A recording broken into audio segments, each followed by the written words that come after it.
Good day, everyone. I am Jeneme Coraraton, and together with the other members of Group 4, we'll tackle about the typology of learners with special needs. You may refer sa material aning among report sa Google Classroom entitled Ed 124 L4 para maka-follow through mo. And while nagtanaw mo sa title sa among report, bisang nagwonder mo sa unsaan typology. Unsa may root word sa typology, di ba? Type man og logy. Kinsa may kahinumdum unsa na ang logy? Remember, logy is study. For example, biology, study of life. How about kining typology? It is the study of types. Types as in types of animals, types of plants, ninana. Hence, our lesson for today is mga types sa disabilities nga nakaapekto sa edukasyon sa usa ka tawo. Now, let's move on to our ILO. First, distinguish the types, identifications, etiologies, causes, characteristics of learners who have special needs, and atypical and typical development of children. Second, determine teaching strategies that are inclusive of learners from indigenous groups. And lastly, demonstrate understanding and awareness on the learning needs of individuals differing with special needs. Ang Part A o Part B ang ako ang part sa report, then ang mga ways on how a teacher should handle them generally kaysa kinawitan lang nako i-discuss. So, anhin na ta sa Part A entitled Learners with Intellectual Disability. What is intellectual disability? So, first, di ba kung mahiskot ta og intellectual, masud man ang gitawag nato og IQ or intelligence quotient. Sure kung familiar gud mo ana. Kang Albert Einstein, ang iyang IQ is around 160. And many believed nga si Einstein ang naay pinaka-high nga IQ. Pero dili si Einstein. Kinsa may kahibaw kinsa? Si Marilyn Vos Savant, who have an IQ of 228. She holds the highest IQ in the world by the Guinness World Records since 1990. Then, balik ta sa intellectual disability. According to the National Dissemination Center for Children with Disabilities, ang usa ka tawo kay naay intellectual disability if naa siya'y IQ below 70 to 75. And by the way, ang average or normal nga IQ sa usa ka tawo kay between 85 and 115. And ang possible causes nganong naay intellectual disability ang usa ka tawo may vary from pregnancy issues and complications at birth to genetic conditions. Example kaning number 1, Fragile X syndrome. Genetic ni siya. It is caused by a mutation or a change in the DNA structure in the X chromosome. So, observe the figure on the left, kanang bluish something. Ang left ana kay mao ang normal nga X chromosome. Then, ang kanang iyang tupad, mo ang mutated nga X chromosome. Kaning Fragile X syndrome kay makaapekto sa development sa bata including intellectually, physically, and emotionally. Maglisod ni sila process sa sensory information. Sensory information kana mag-gather og information through the 5 senses. Remember the 5 senses? Sight, hearing, touch, taste, and smell. Maglisod na sila process sa ilang na sense sa ilang surroundings. Mao nang kasagaran is oversensitive sila, especially sa sense of touch, hearing, og sight. Mao nang maglikay-likay ni sila sa uban na ay poor eye contact, maglisod og communicate sa uban and may also have anxiety. Next is Down syndrome. Genetic gyapon siya. Kung sa Fragile X syndrome kay mutated X chromosome, ang sa Down syndrome is full or partial extra copy of chromosome 21. Observe the figure on the right. Mao na siya ang example illustration sa full extra copy of chromosome 21. Ang sa normal kay duha ka buok, then sa may disability kay naay sobra usa mao nang tulo na diha. Kaning mga naay Down syndrome kay naay low muscle tone, mao na maglisod sila lihok.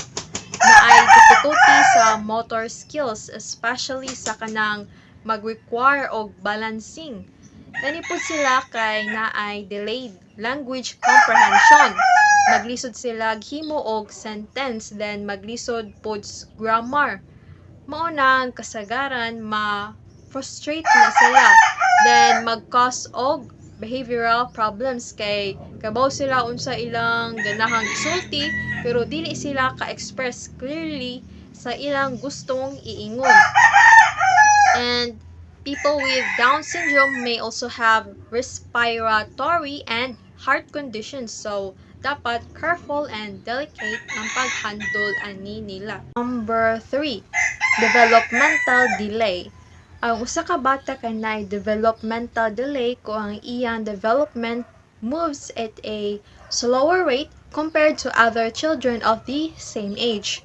One or more areas of developmental may be affected, including their ability to move, communicate, learn, understand, or interact with other children. Under aning developmental delay is autism. What are the signs and symptoms? When a person has autism, they may have problems in letting you know what they want, in understanding what other people say or want, in controlling their feelings, and in dealing with changes. Maglisod po ni sila ignore sa sounds, sa mga things or people that are moving, sa mga lights pod. So, naa sila'y pagka-sensitive, pero dili tanan kay autism is a spectrum disorder. Meaning, dili tanang tao nga nay autism kay pare-pareha og signs and symptoms. One person may have 3 ato nga signs and symptoms, while another person may only have 1. Some people with autism struggle to learn, and others are very smart and can do complicated math when they are 3 years old. Some people with autism have trouble being touched, while others like to hug. Many people with autism like to do things in the same order all the time and have things arranged the same way, and this helps them stay calm. Sunod kay ang Prader-Willi syndrome or PWS. Kani siya kay rare ni siya nga genetic disorder. It affects around 1 in 10,000 to 20,000 people according to Better Health Channel.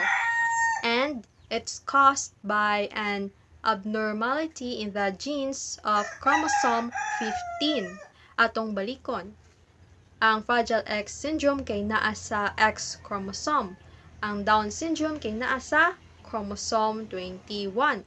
Then kaning Prader-Willi syndrome kay naa sa chromosome 15. One of the most common symptoms of PWS is a constant and insatiable hunger, which typically begins at 2 years of age. People with PWS have the urge to eat because their brain, specifically their hypothalamus, won't tell them that they are full, so they are forever feeling hungry. Ang common symptoms sa PWS in physical aspect kay poor muscle tone and short stature. Then sa mental aspect kay difficulty in language, problem solving, and or math. Then ang last kay ang fetal alcohol spectrum disorder or FASD. Ang mga bata nga naa ni is na-expose sa alcohol before birth. Alcohol in the mother's blood passes to the baby through the umbilical cord. So, it is not advisable yun nga mag-inom ang usa ka buntis. Bawal yun na bisag unsa pa nga klase nga alcohol, mapa wine ba na or beer, di yun pwede. A person with an FASD might have hyperactive behavior, difficulty with attention, poor memory, difficulty in school, especially with math, speech, and language delays, and poor reasoning and judgment skills. And mao na to sa part A, part B na pod ta. Ang part B is entitled Learners with Learning Disability. Unsa naman pud ng learning disability? They are due to genetic and or neurobiological factors that alter brain functioning and affect one or more cognitive processes related to learning. These processing problems can interfere with learning basic skills such as reading, writing, and or math.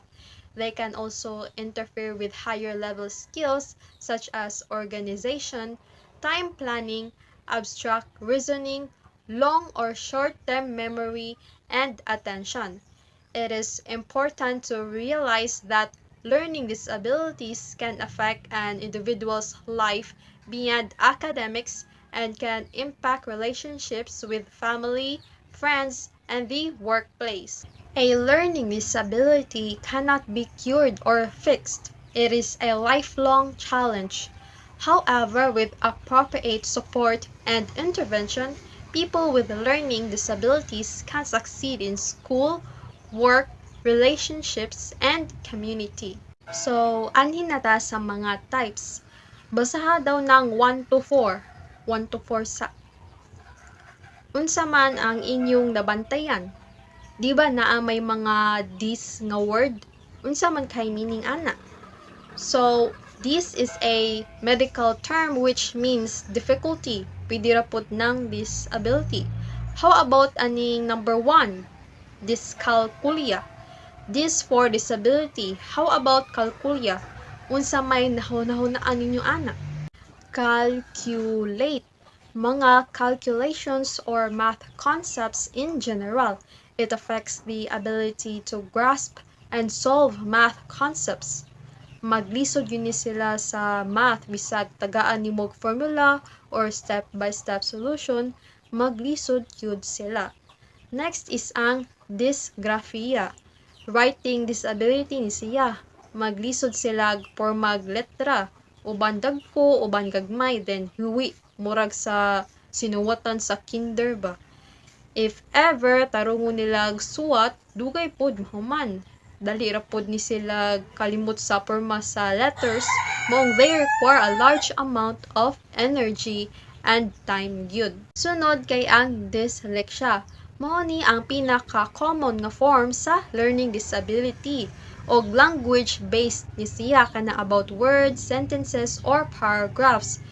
People with dyslexia often have problems with processing or understanding what they read or hear, but many dyslexic people are notably talented in arts and music than athletic pud sila. Ang last sa mga dys kay dyspraxia, which concerns the motor skills. People with dyspraxia have trouble planning and executing fine motor tasks, which can range from waving goodbye to getting dressed. It is believed to be not a learning disability, but it commonly coexists with other learning disabilities that can affect learning ability. Number 5 is ADHD. Genetic o brain-based ni siya indicating low levels of dopamine. Dopamine is a brain chemical which is a neurotransmitter. Unsa naman pud ng neurotransmitter? Mao na ang mag-carry sa chemical signals or messages from one neuron to another neuron. So naatay tulo ka words nga ma-encounter when talking about ADHD. Ang hyperactive, impulsive, og inattention. Hyperactive ka nang kiat kaayo di mag-urong. Impulsive ka nang di makahuwas sa iyang turn o mangdisturbo sa uban. Then ang inattention is kanang dali ma-distract o dali makalimot. So naatay tulo ka major types sa ADHD. Mao ni ang ADHD combined type, ADHD impulsive or hyperactive type, ug ADHD inattentive and distractible type. Ang ADHD combined type is the most common type of ADHD. Combination sa impulsive, hyperactive, o inattention and distractibility. So, naa siya atong tulo, ang pagkakiat, ang pagka-impulsive, ug ang pagkadali ma-distract. Ang ADHD impulsive or hyperactive type is the least common type of ADHD. Kani siya kay impulsive and hyperactive without inattention and distractibility. So, kani siya kay hyperactive o impulsive pero dili dali ma-distract. Last kay ang ADHD inattentive and distractible type. Kani siya kay inattention and distractibility without hyperactivity. Dali ma-distract pero dili kiat. Number 6 kay auditory processing disorders. Problem with distinguishing similar sounds ni siya. Pareha sa dyspraxia katong about motor skills, dili pud kuno ni siya considered as a learning disability according to the Canadian government. But again, they might explain why someone would be having troubles with learning. Sunod kay ang visual processing disorders. Problem with distinguishing similar letters, numbers, objects, colors, shapes, and patterns.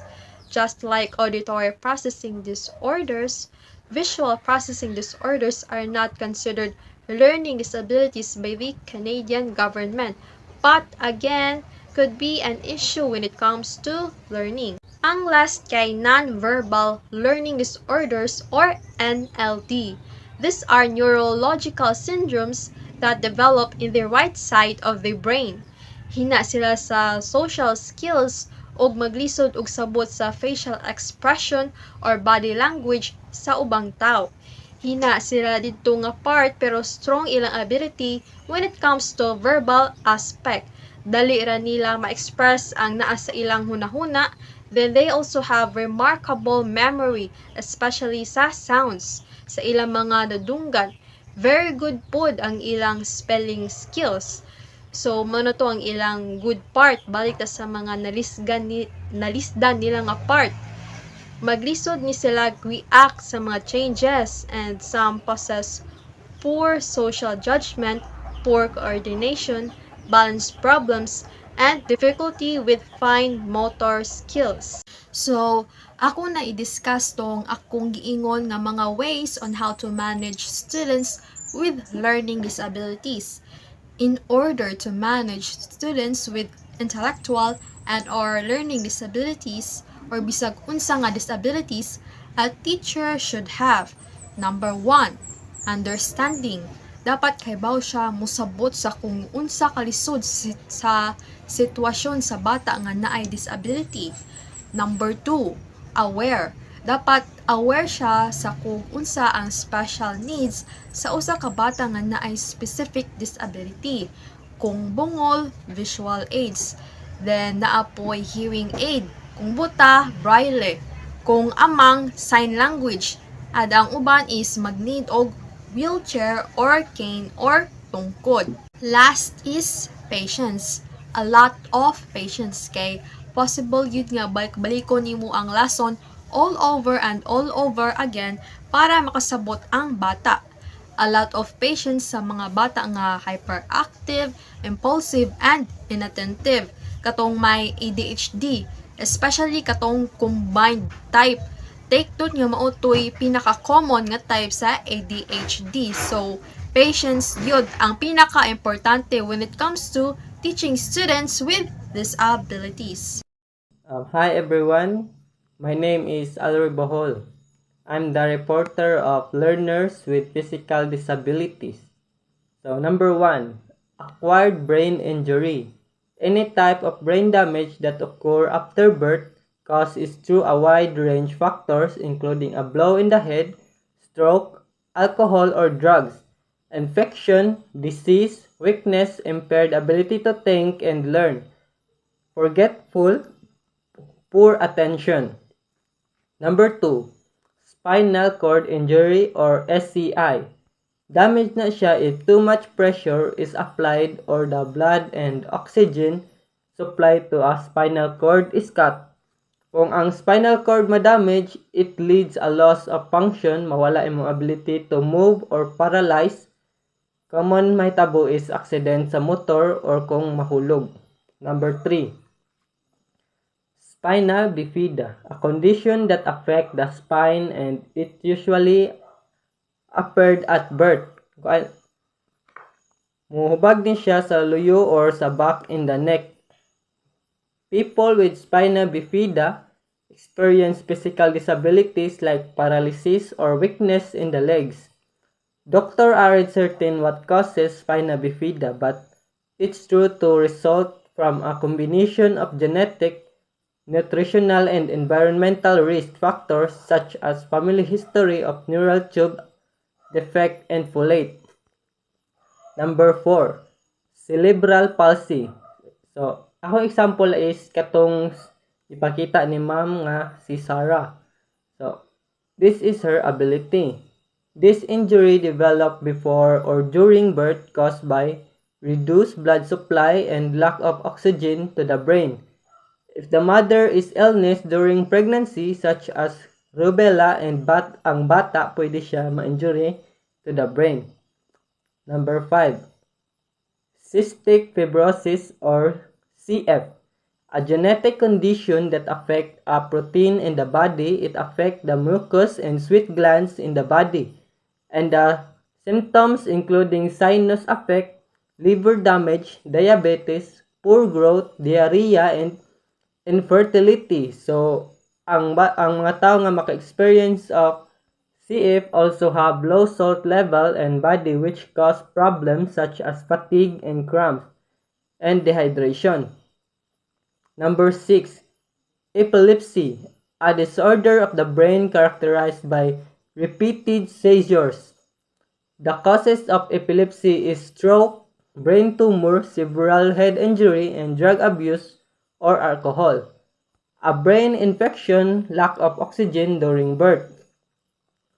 Number 7, multiple sclerosis or MS. MS is an autoimmune disease where the immune system attacks the protective covering of nerve fibers, causing disruption of communication between the brain and the body. Symptoms can include weakness, numbness, difficulty walking, brain vision, and fatigue. The disease progresses over time, resulting in worse symptoms. Number 8, muscular dystrophy is a genetic disease that causes muscles to weaken and degenerate over time. It is caused by mutation in genes responsible for the production proteins essential of muscle function. This leads to difficulty in movement, breathing, and heart function. There is no cure for the disease. There is no cure for the disease, but treatments and therapies are available to manage symptoms and improve quality of life.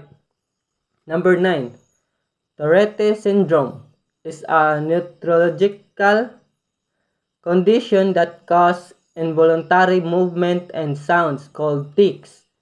It starts in the childhood and can involve various body parts. Although there is no cure, treatments are available to help manage symptoms. For example, a person might keep blinking over and over. So, magsigi og piyong-piyong, ana-ana.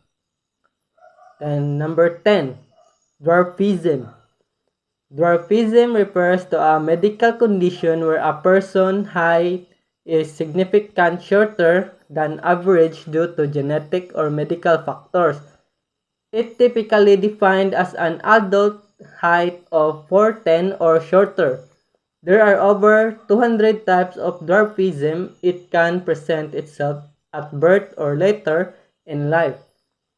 Health complications may arise due to the condition, and treatments vary depending on the underlying cause of dwarfism. D. Learners who are gifted and talented. Number one, the successful. These children are typically high achievers who excel academically and may also show talent in areas such as music or sports. Number two, the challenging. These children often have a hard time conforming to associated norms and may act out of risk authority. They may be gifted in areas such as creativity or problem solving but may struggle in traditional classroom setting. Number 5. The double-labeled. These children may be gifted but also have a learning disability or mental health issue, leading to challenges in both areas. Number 6. The autonomous learner. These gifted children are self-motivated and show a strong desire to learn independently, often pursuing their own interests and passions outside of the traditional schooling. Good morning everyone. My name is Janfreds M. Batulan from Grupo Reporters. The topic today is all about learners with socio-emotional disorders. First, anxiety disorders. Example, extreme fear of public speaking, meeting new people, or eating and drinking in public. Second, disruptive behavioral disorders. Example, oppositional defiant disorder or ODD. Example number 2, obsessive compulsive disorder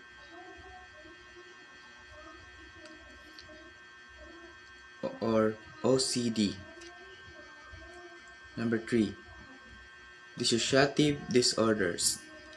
Example, the experience of detachment of feeling as if one is outside one's body and loss of memory of amnesia. 4. Emotional disorders. Hyperactivity or short attention span, impulsiveness. 5. Derivasive developmental disorders. Example, difficulty relating to people, objects, and events. Second, learners with chronic illnesses. 1. Heart disease. Heart disease which affects the blood flow to the heart. Number 2. Stroke. Occur when something blocks blood supply to part of the brain. Number 3. Lung cancer. Cigarette smoking is the number one cause of the lung cancer.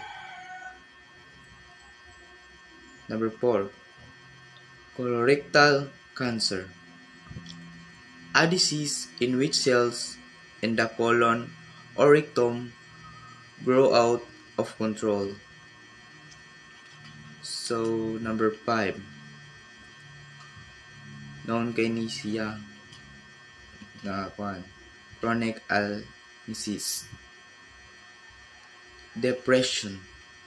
It's much more than sadness or low mood. So, daghan namatay ng depression. Number C. Type 2 diabetes. A disease that occurs when your blood glucose, also called blood sugar, is too high. Number 7. Arthritis. Inflammation or swelling of the one or more joints. Number 8. Osteoporosis. Weakening bones to the point that they can break easily. Number 9. Asthma. It usually results from an allergic reaction or other forms of hypersensitivity. Number 10. Chronic obstructive pulmonary disease or COPD. Chronic kidney disease, a condition in which the kidney are damaged and cannot filter blood as well as dissolve. Number 12. Oral disease, a range of diseases and conditions that include dental caries, periodontal or gum diseases. Good day everyone. My name is Tushaan Labader and I'll be discussing about the learners in difficult circumstances. So when we say learners in difficult circumstances, it means it needs a lot of support, both physically and mentally. They're experiencing hardship that makes them difficult to live. And not all children are fortunate enough to receive an environment which is conducive to provide an appropriate opportunities. Children in especially difficult circumstances, or CEDEC, is a worldwide problem even now and then. And these are children whose basic needs are not met. And the different circumstances of our learners are living in the remote places, victims of war, product of a broken family, street children, and victims of abuse. Living in a remote places. So, problem distance of students to school. So, number one, ang distansya sa estudyante from their homes to school. Number two, the difficulty finding teachers interested in relocating, like they need to walk more than 2 hours, carrying their bags filled with necessary things of teaching, and crossing rivers. So, number three, poor ang internet connection, and lastly is poverty. Number two, victims of war. War in specific place usually results to reduce school enrollment, high dropout rates, lower educational attainment, and lastly, poor schooling conditions. Number three, product of broken family. So, this is one of the circumstances that most children experience with. We all know na ang family is a first teacher that teach us how to deal with different people and situations. And because of these circumstances, ang bata mawad-an siya og gana mo eskwela and unmotivated man siya. And supposedly ang pamilya ba ang reason ngano ang bata ganado mo eskwela adlaw-adlaw. And because of that, ang bata kay ma-stress sad and worst, ma-depress. So number 4, street children.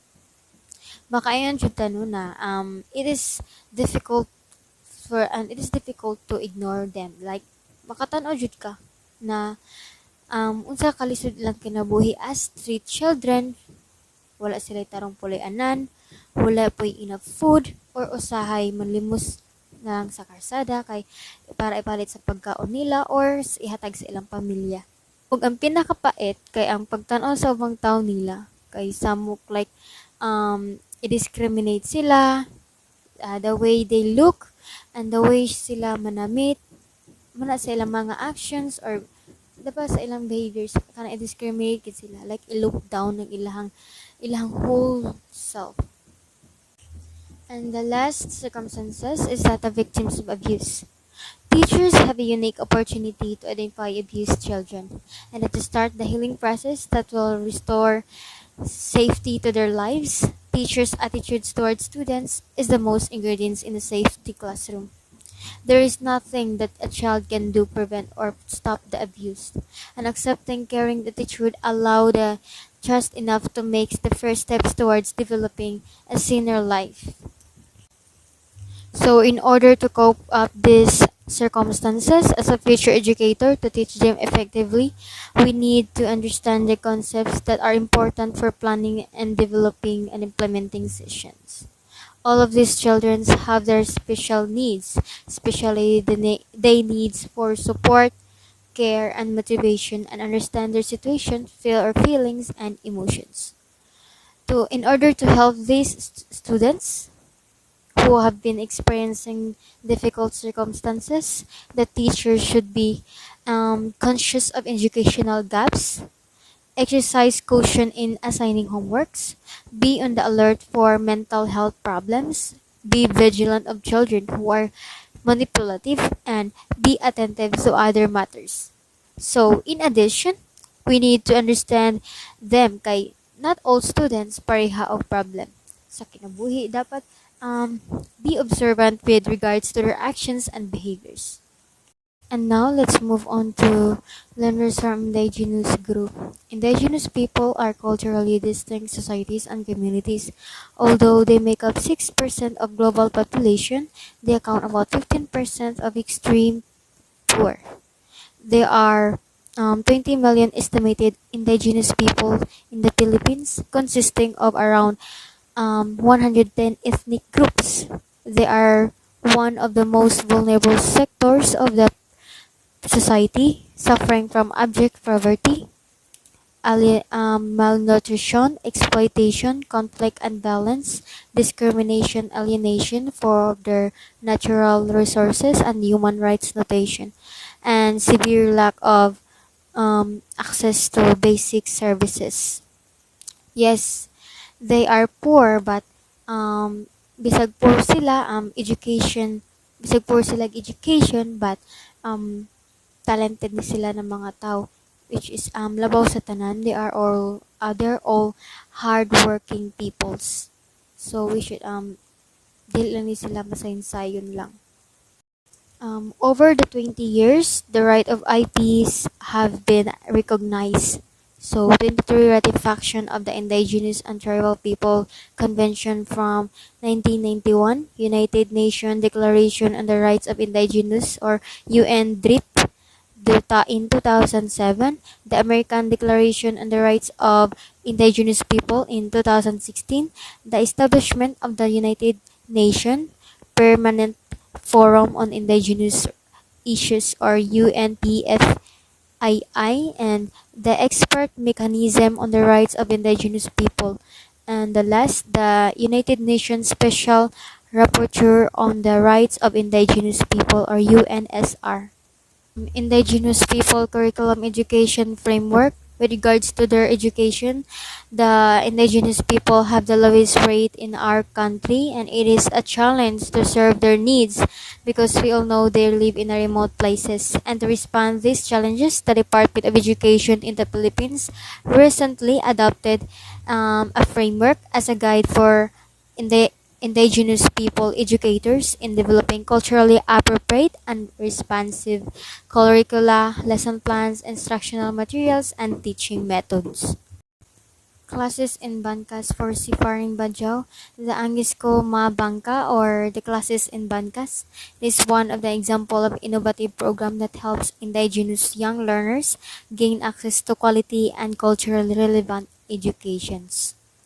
Second, it is begun in 2014 in Zamboanga City and led by Cartwell Foundation INC, the Ateneo de Zamboanga University Center of Community Extension Service, and on TALUS International Philippines INC, Spanish Agency for International Development Cooperation or AIDCID, and Karapatan sa Malikhaing Paraan Innovative Human Rights or KASAMA, and the Life Financial Philippines Foundation INC as their funding partners. An estimated 600 of their families were forced to evacuate due to Zamboanga siege.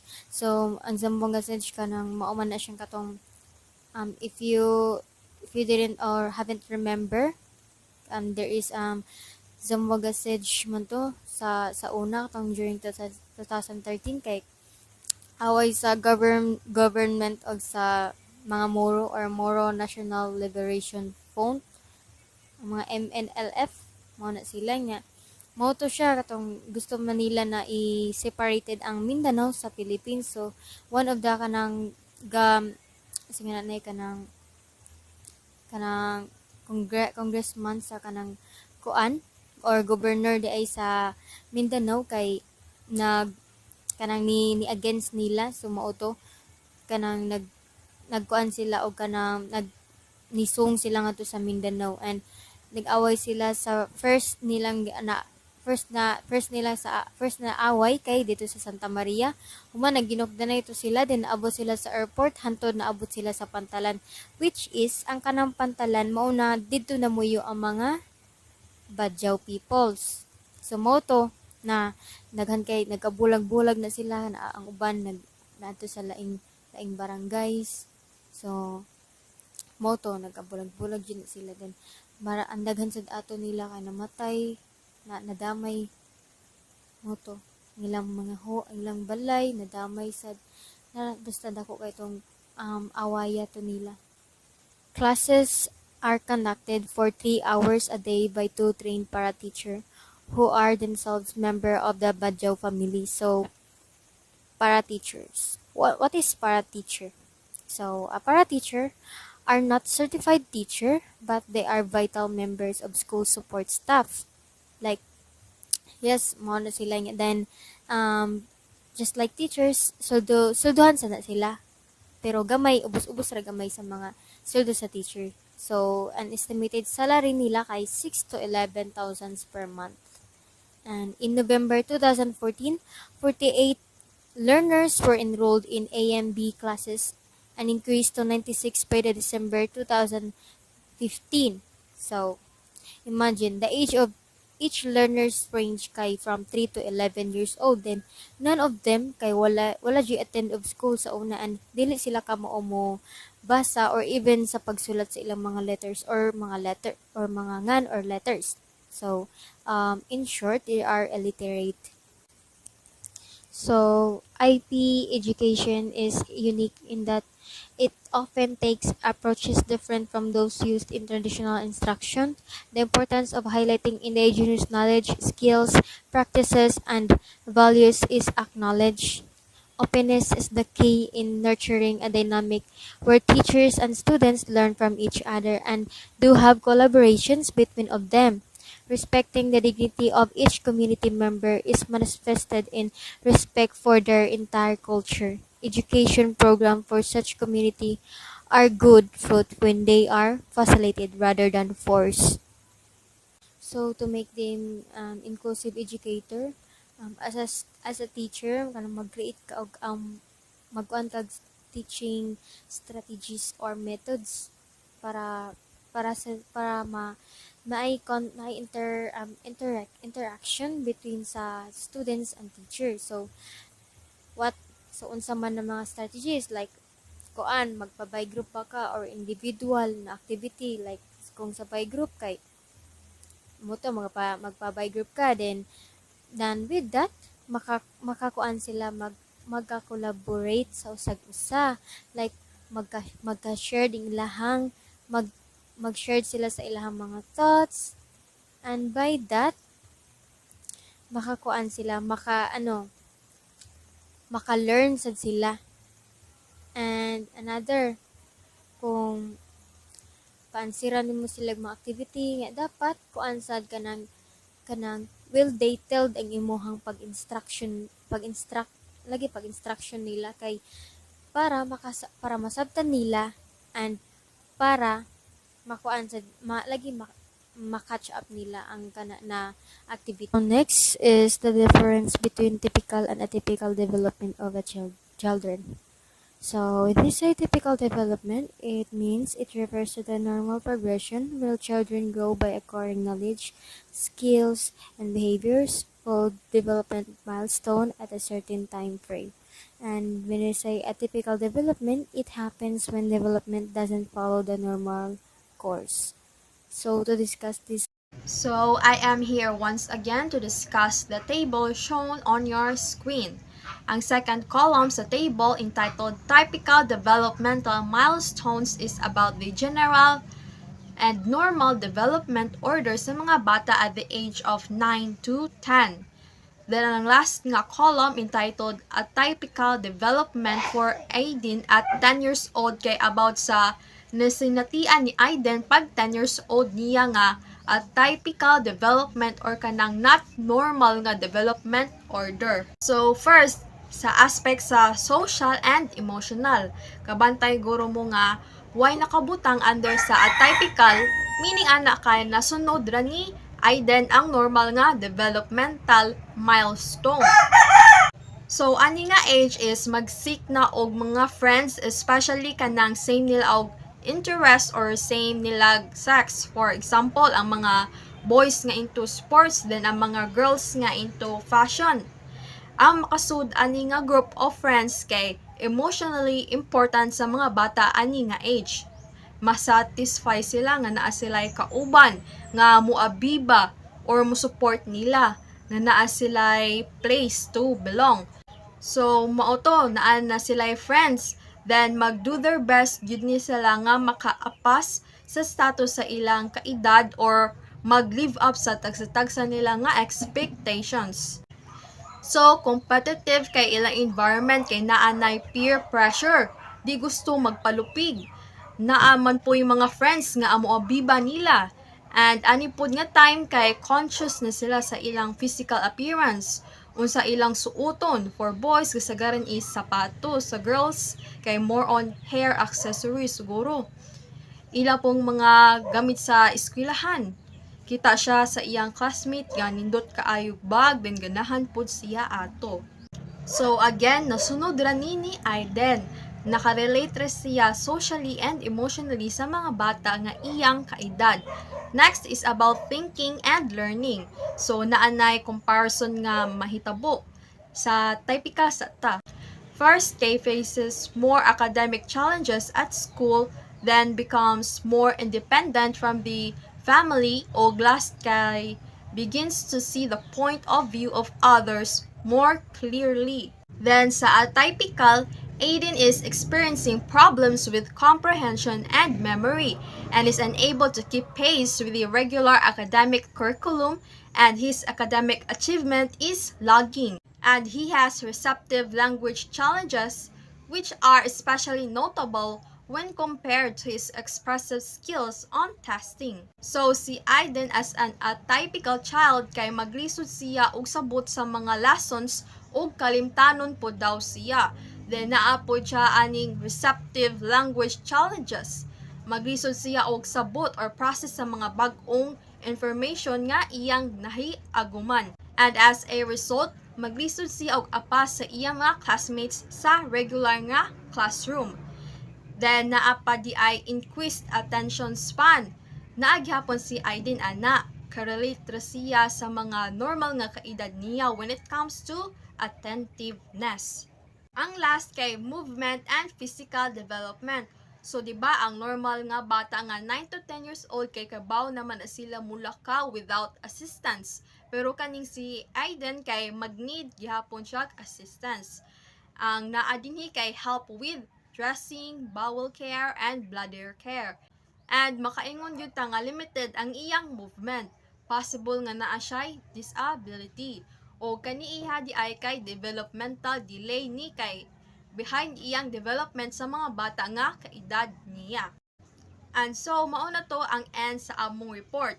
Akong balikon nga, in order to manage students with intellectual and or learning disabilities or bisag unsa nga disabilities, a teacher should be understanding, have awareness and patience, and should be supportive and knows how to manage a class that'll be conducive for both students with or without disability.